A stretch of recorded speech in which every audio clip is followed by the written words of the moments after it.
Alhamdulillah nahmaduhu wa nasta'inuhu wa nastaghfiruh wa na'udzu billahi min shururi anfusina wa min sayyiati a'malina may yahdihillahu fala mudilla lahu wa man yudlil fala hadiya lahu wa nusalli wa nusallim ala rasulil karim wa ala alihi wa sahbihi wa man ihtada bi hadihi ila yaumiddin. Amma ba'du. Orang yang berpendapat bahwa tidak boleh sholat fardu di atas kendaraan itu berdasarkan hadis yang diriwayatkan Amir bin Rabi'ah. Amir bin Rabi'ah radhiyallahu ta'ala anhu qala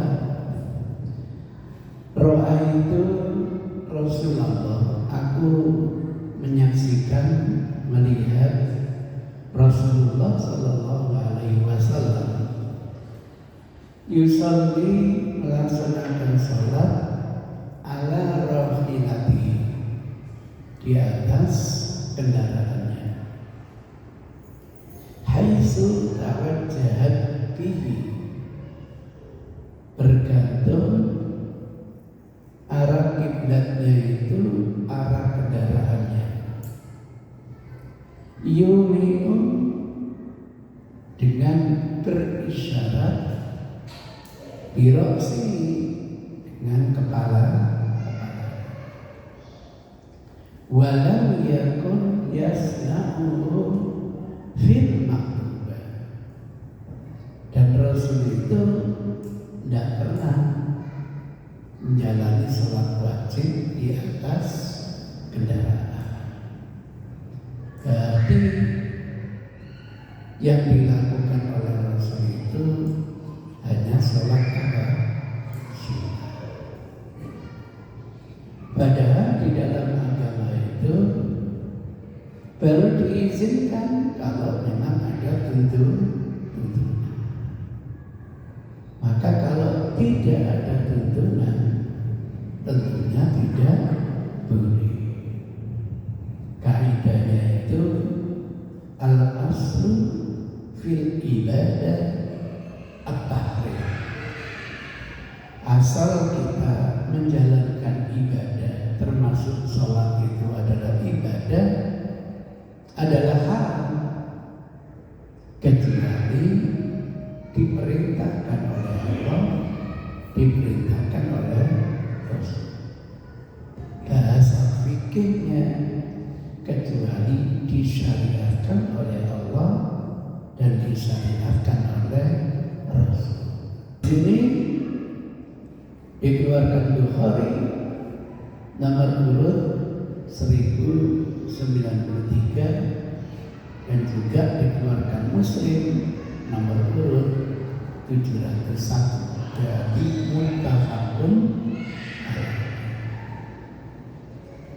Dalil yang kedua adalah hadis yang diriwayatkan oleh Ibnu Umar.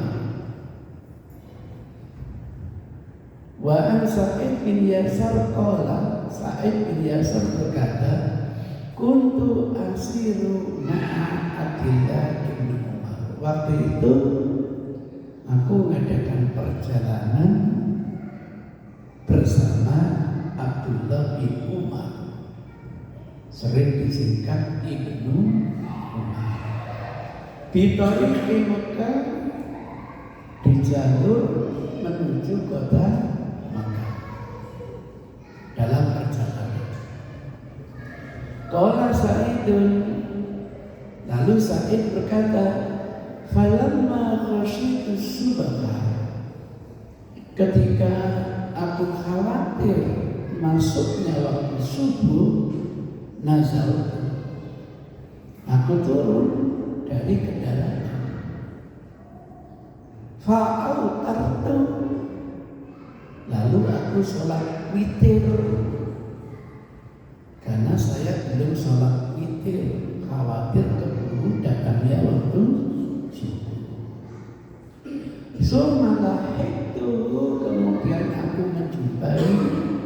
Ibnu Umar.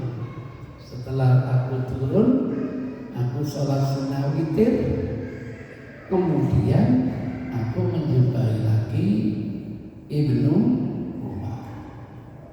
Faqala Abdullah ibnu Umar. Lalu Abdullah bin Umar berkata, "Aina kunta? Kemana saja kamu tadi?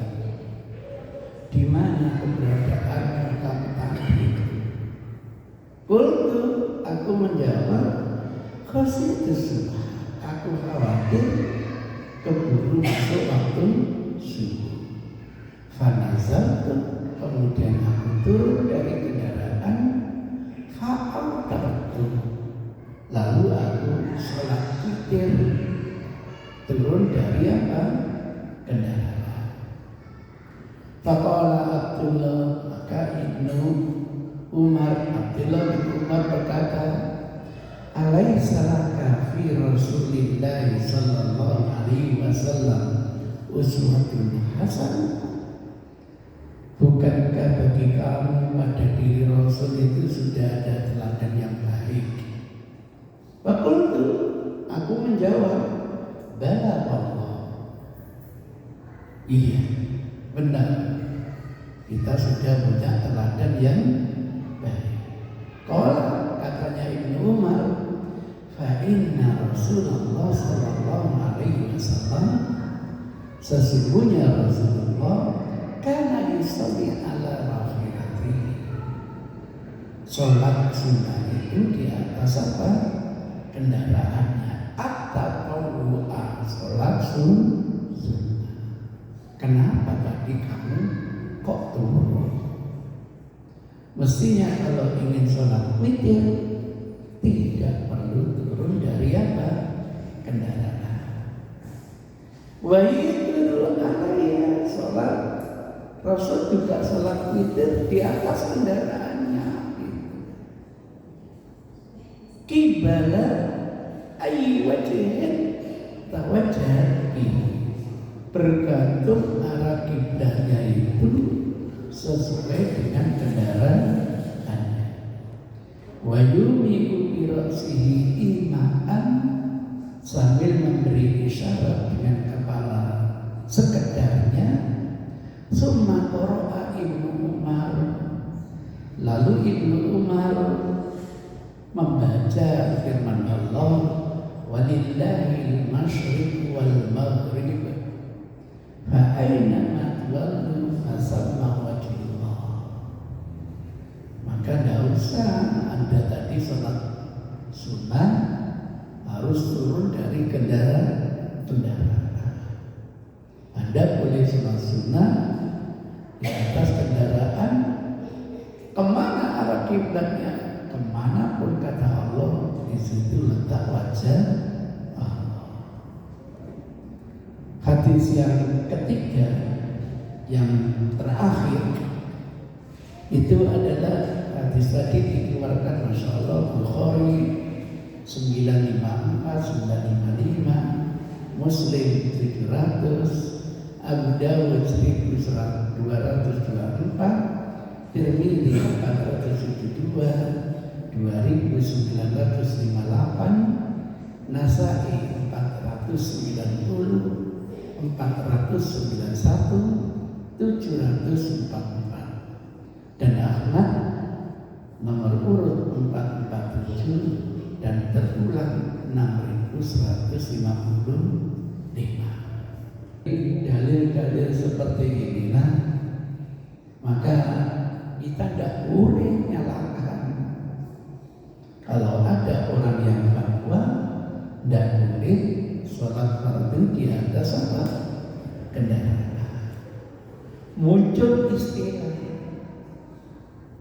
kita hanya sholat sunnah pengganti fardu itu untuk menghormati waktu, itu sholat dihormatin waktu, tapi hakikatnya belum gugur kewajiban sholatnya. Itu hanya sholat sunnah pengganti sholat fardu untuk apa? Menghormati waktu. Mungkin ada pertanyaan, ada komentar, silakan. Nggih. Assalamualaikum warahmatullahi wabarakatuh. Waalaikumsalam warahmatullahi. Apa yang disampaikan oleh Ustaz tadi jelas dasar Hukum tujuannya dari beberapa hadis tadi. iya. Namun ingin saya tanyakan,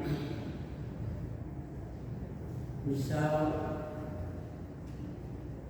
karena tempatnya jauh Nggak ada mic-nya, Pak. maaf, Iya. sholat wajib itu kan wajib kita laksanakan Betul. pada setiap saat waktunya untuk dilaksanakan sholat wajib itu. Betul. Fardu.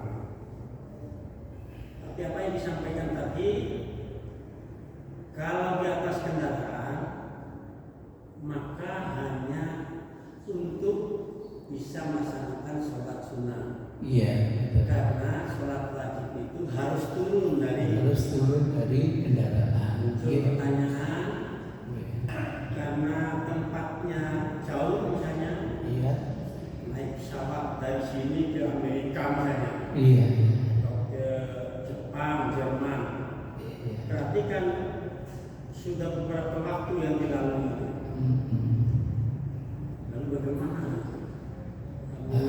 Ini Dasarnya hadis tadi. Masya Allah. Padahal tidak mungkin turun di atas itu. Iya, jadi begini. Nggak usah jauh-jauh, pengalaman saya membawa rombongan haji dari Madinah, berangkat sebelum subuh, kurang kira-kira 1/4 jam. Lama perjalanan 10 jam. Berarti apa? Tidak bisa sholat subuh, tidak bisa sholat duhur, tidak bisa sholat asar, karena sampai di Juanda itu nanti 10 ditambah 4, karena lebih dulu Saudi 4 jam daripada Indonesia. Seakan-akan lama perjalanannya itu 14 jam, sehingga di Juanda jam 8 malam.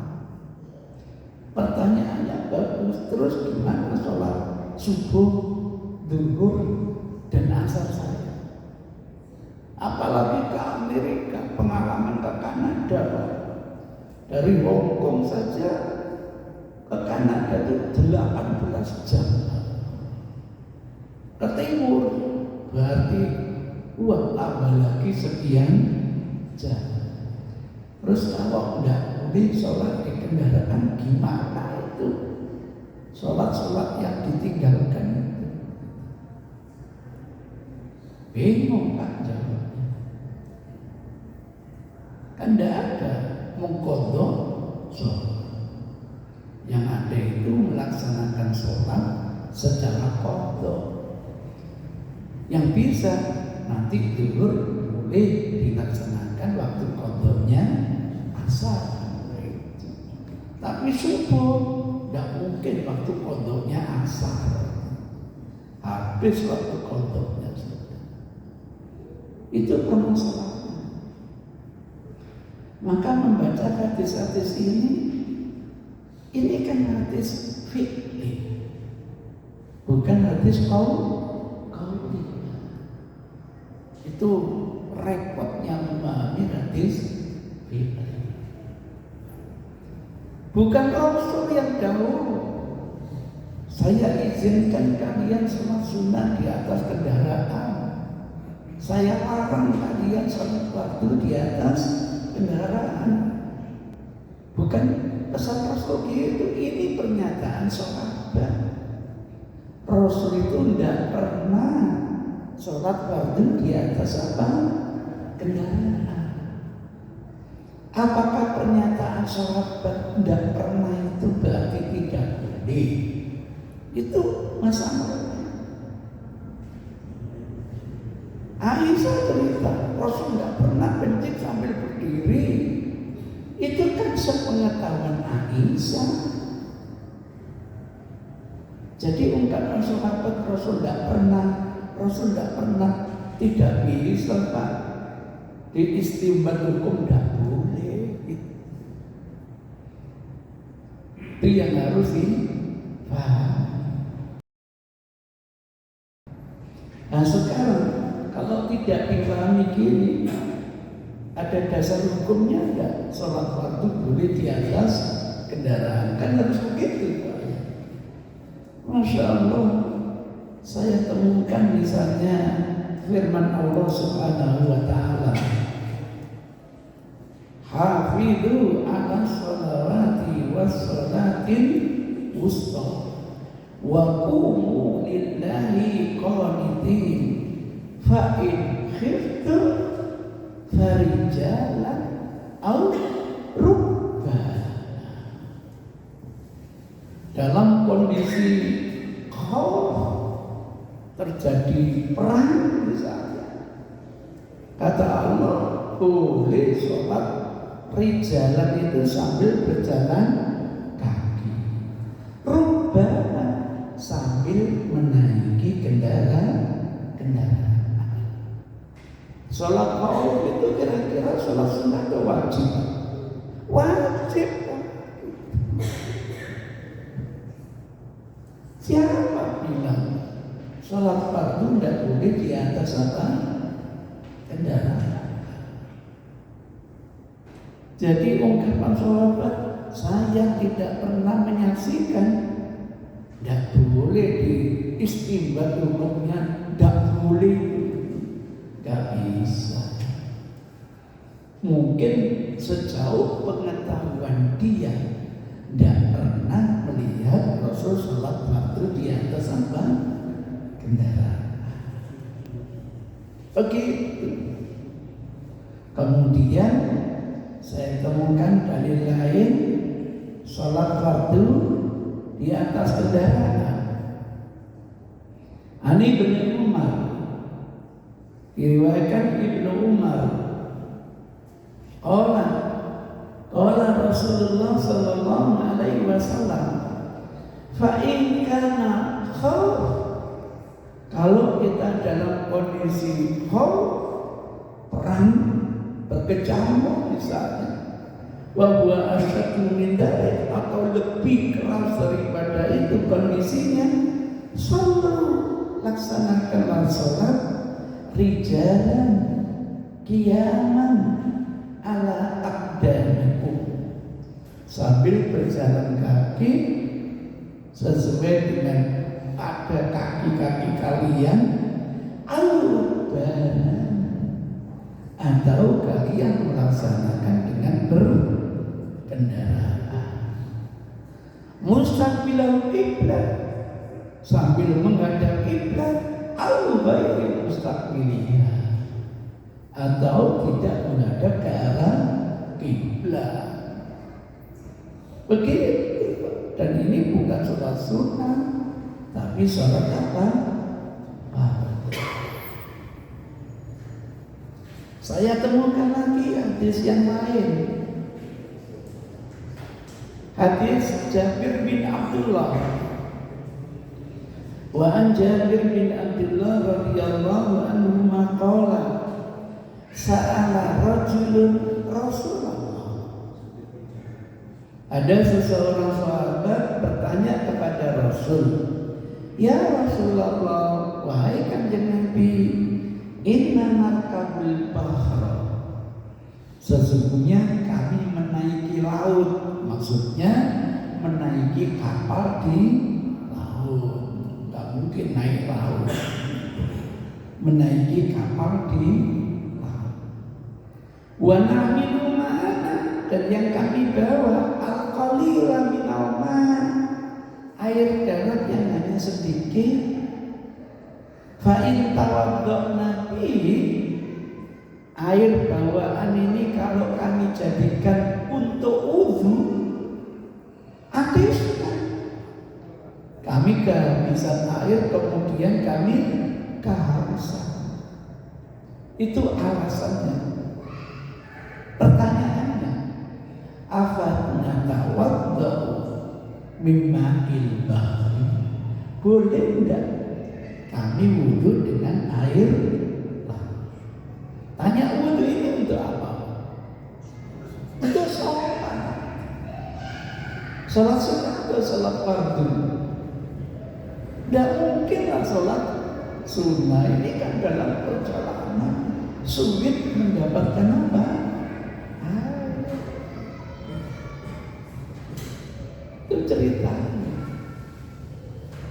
Siapa bilang sholat fardu tidak boleh di atas apa? Kendaraan. Maka paling enak memahami hadis ini, pendekatannya menggunakan kontekstual. Kenapa Rasul kalau sholat fardu selalu turun dari kendaraan? Nah, karena Rasul selalu mengajak sholat jamaah, Pak. Nah, kalau sholat sunnah kan boleh sendiri. Nah, sekarang pembimbing sholat jamaah di atas kendaraan, yang kendaraan pada waktu itu wujudnya unta, apalagi kuda, apalagi keledai, apalagi biro, peranakan keledai dengan kuda. Kan itu kendaraan tempo dulu. Lah, ketika ingin sholat jamaah di atas kendaraan seperti itu, apa bisa? Untuk membolehkan sholat fardu di atas kendaraan, maka pasukan berkuda paling depan, disusul nanti pasukan apa? Berunta. Apa begitu? Yang lebih efektif turun dari kendaraan.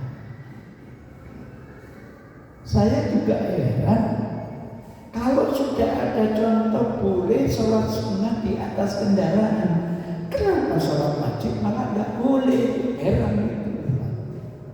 Kenapa heran? Sholat sunnah yang boleh ditinggalkan saja boleh kok dikerjakan di atas kendaraan.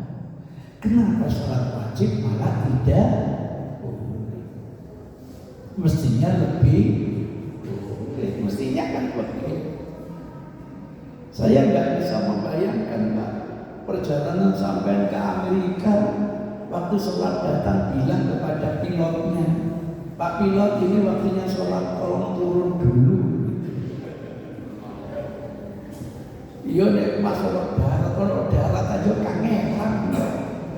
Iya nek numpak helikopter. Itu permasalahannya. Inilah perlunya.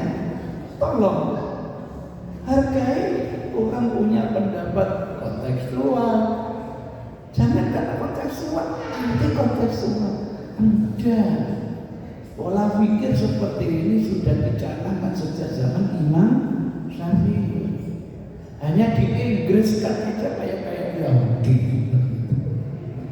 Jadi pola pikir kontekstual itu dulu bahasa Imam Syafi'i, halil ibrah bi umumil lafzi au bi khususis sabab. Yang menjadi tolak ukur dalam memahami hadis ini keumuman lafaz.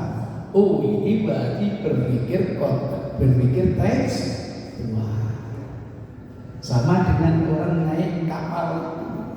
Alasannya kan tidak bawa air kecuali sedikit.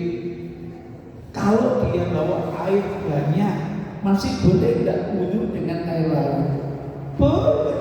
Itu berarti keumuman redaksiunal. Mau alasannya bahwa air sedikit, air banyak, tetap air laut itu bisa dijadikan alat kesucian. Itu berpikir yang namanya tekstual. Lah berpikir tekstual ya seperti tadi. Gimana bisa menggambarkan sholat fardu berjamaah di atas kendaraan yang kendaraannya wujudnya seperti ini. Ini nanti bepergiannya sama-sama kendaraannya katakanlah kapal laut. Kira-kira bisa enggak berjamaah? Bisa. Bisa. Nah, tapi kalau kendaraan unta, keledai, pilot, gimana menggambarkan sholat wajib berjamaah di atas apa? Kendaraan. Maka tidak salah kalau tadi ada riwayat kalau hendak sholat fardu Rasul turun dari apa? Kendaraan. Tapi bagi yang bisa menjalani sholat fardu di kendaraan, kenapa tidak? Naik kereta misalnya, kita prediksikan jamak tak mungkin, ya sudah, sholat fardu di atas apa? Kereta. Bisa kira-kira? Bisa. Berjamaah bisa? Bisa. Saya mandul haji aja bisa kok berjamaah di atas kapal terbang. Jadi kalau kondisi memungkinkan, kenapa tidak boleh melaksanakan sholat fardu berjamaah di atas apa? Kendaraan. Kalau tidak bisa berjamaah, ya darurat sholat sendiri. Oke. Jadi akar masalahnya itu gara-gara ada ungkapan sahabat Rasul itu tidak pernah sholat fardu di atas apa? Kendaraan. Nah, ungkapan sahabat itu tidak bisa mewakili tidak boleh.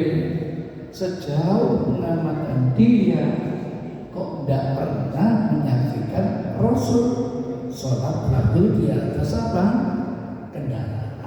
Sama ungkapan Aisyah tadi, saya tidak pernah melihat Rasul kencing sambil berdiri. Ungkapan Aisyah seperti ini tidak bisa diistimbat hukum, tidak boleh kencing sambil berdiri. Nanti sahabat lain cerita, ada Rasulullah ila syibakati qaumin fabala qawmi. Rasul pernah mendatangi tempat buang sampah umat, lalu Rasul kencing sambil berdiri. Aku yang menjadi takbirnya beliau. Kalau Rasul menghadap ke utara, aku yang menghadap ke selatan. Aku ambilkan untuk istinja nanti 2 batu dan 1 rausan kotoran yang sudah kering. Fa'awadal fajara ini ternyata yang diambil Rasul hanya 2 batunya saja. Wataraka rausan, kemudian meninggalkan kotoran hewan yang sudah mengering itu. Kenapa? Najis. Fastanja bima, kemudian Rasul istinja dengan hanya 2 batu. Idealnya kan kalau bisa 4 batu. Sekarang teknologi canggih menggunakan tisu.